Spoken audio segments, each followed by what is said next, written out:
Hi, to scan documents on your iPhone 13, you would need to find this Note tab first. So we can either press and hold it, so you'll see these few options, which include scan document, or you can open the app, go in the new Note.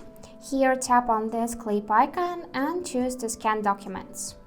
Now here is set to automatically scan them, which means that when you point your camera at the document, the photo immediately will be taken, which is not so comfortable in use. So I'm just gonna tap it to switch to the manual.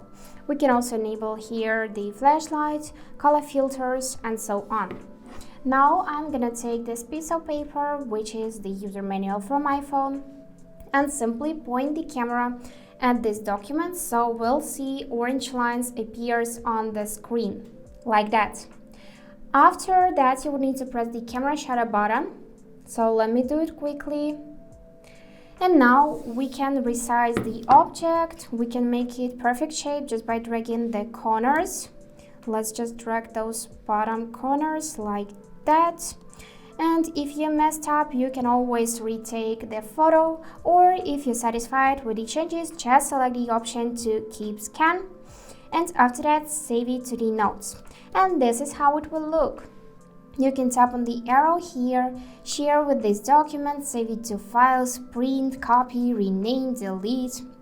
You can do with it everything. So yeah, that's it, how you scan your documents. You can also lock it here if you like to. So after that, when you will try to unlock this Note, you need to enter your password. And that's it for today. Hope this video was helpful and thank you for watching.